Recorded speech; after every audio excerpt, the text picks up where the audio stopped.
పూరా లోకల్. నిమజ్జనం టైంలో వచ్చావు, మరి ట్యాంక్ బండికి ఎలా అనిపిస్తుంది?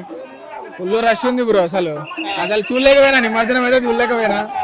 ఏడో లోపలికి ఉన్నాడు వీడైతే ఏ దేవుడు నిమజ్జనం చూడలేకపోయినా? ఖైరతాబాద్ గణేష్ నిమజ్జనం చూడలేకపోయినా. ఇంకా జనాలు అయితే చాలా మంది ఉన్నారు. ఎండ కూడా చంపేస్తాను ఈరోజు. ఎక్కడి నుంచి వచ్చినావు? నేను గచ్చిబోల్లో ఉంటా. బ్యాచులరా ఫ్యామిలీయా? బ్యాచులర్. ఒక్కనే వచ్చినావా? లేదు, నేను మా ఫ్రెండ్. మీ ఫ్రెండ్ ఏడి? ఈడే ఉంటాడు. ఓకే, వీళ్ళ ఫ్రెండ్ ఎస్కేప్ అయిపోయిందంట. సారీ, తప్పిపోయిందా మీ ఫ్రెండ్? ఈడే ఉంటాడు. నేను ఇస్తానే కాబట్టి పక్క పోతాడు. సిగ్గు ఎక్కువ ఒక్క నిమిషం. సరే సరే, మీ ఫ్రెండ్ వచ్చినా ఎట్లా ఫోన్ ఉంది కదా, మాట్లాడతాడు కదా. ఎంత ఉంటుంది మీ ఫ్రెండ్కి ఏజ్? 40. అంటే భయపడాడు కదా, తప్పిపోడుగా? పెద్దోడే. నువ్వెంత ఏజ్? 24.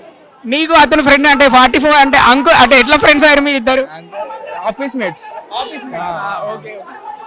మరి ఖైరతాబాద్ గణేష్ ని నిమజ్జనం మిస్ అయ్యావు. మండపంలో ఉన్నప్పుడు దర్శనం చేసుకున్నావా? మండపంలో ఉన్నప్పుడు మిస్ అయినా కాబట్టి నిమజ్జనానికి వచ్చిన. పోయినసారి దర్శనం చేసుకున్నా, ఈసారి అవ్వలే.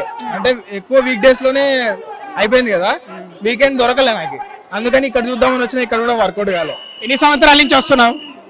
నేను 2 years నుంచి, లాస్ట్ ఇయర్. నేను అంటే హైదరాబాద్కి వచ్చి 2 years అయింది. ముందు ఆంధ్రాలో ఉంటాను. వినాయకుడు పండుగ అంటే ఎందుకు అందరికి ఇష్టం, చిన్న వాళ్ళ నుంచి పెద్ద వాళ్ళ వరకు? అదొక వైబ్ ఉంటుంది బ్రో. అంటే లైక్ అంతా అన్నదానం అని, లైక్ మళ్ళా నిమజ్జనం అప్పుడు అవంతా అదొక వైబ్ ఉంటుంది. అన్ని ఫెస్టివల్స్ లో ఆ వైబ్ ఉండదు. అంటే నా ఫీలింగ్ ఏమంటే వైబ్ ఉంటుంది మంచిగా. మరి బ్యాచులర్ అంటున్నావు, ఈసారి మండపాల దగ్గరికి వెళ్ళి అన్నదానం చేసేటప్పుడు తిన్నావా? తిన్నా. మా ఆఫీస్ లోనే పెడతారు. అంటే మా ఆఫీస్ లో 5 days పెడతారు. మొత్తం ఎన్ని మండపాల దగ్గరికి వెళ్ళి ఎన్ని మండపాల దగ్గరికి వెళ్ళి అన్నం తిన్నావు అన్నదానంలా? అంటే మండపాల దగ్గరికి పోయి తినేంత టైం లేదు. నాకు ఆఫీస్ ఉంటది కదా, మా ఆఫీస్ లోనే పెడతారు. ఖైరతాబాద్ గణేశుడు ఫేమస్, అట్లనే వినాయకుడు ఫేమస్, మా పండుగ ఫేమస్. నీకు వినాయకుడు పండుగలలో అన్నదానం చేస్తారు, డాన్స్ ప్రోగ్రాంలు అన్ని ఉంటాయి కదా, నీకు ఏ ప్రోగ్రామ్ అంటే ఇష్టం?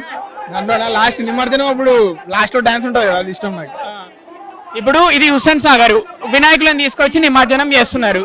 కొంతమంది ఏమో వినాయక సాగర్ పెట్టాలని అనుకుంటారు. హుస్సేన్ సాగర్ ఉండాలా, నీ వినాయక సాగర్ అని ఉండాలా? అంటే నా ఒపీనియన్ ఏమంటే, ఎప్పటి నుంచో హుస్సేన్ సాగర్ ఉంది, దీంట్లోకి వచ్చి వినాయకులు నిమజ్జనం చేస్తానంత మాత్రాన అది వినాయక సాగర్ అవ్వడానికి అంత స్కోప్ ఉండదేమో. అంటే ఎప్పటి నుంచో హుస్సేన్ సాగర్ ఉంది కదా, హుస్సేన్ సాగర్ ఉండడం బెటర్. ఎందుకు హుస్సేన్ సాగర్ అనే ఉండాలి? అంటే వినాయక సాగర్ అంటే వినాయకులను తీసుకొచ్చి చేస్తున్నారు కదా. అవునవును, కానీ పేరు మారిపోతే లొకేషన్ మర్చిపోతారు. అంటే ఇప్పుడు వినాయక సాగర్ అంటే ఇదేంద్ర కొత్తగా మళ్ళీ హైదరాబాద్ లో పుట్టకొచ్చిందా అని అదొక కొత్తగా వస్తుంది అట్లా.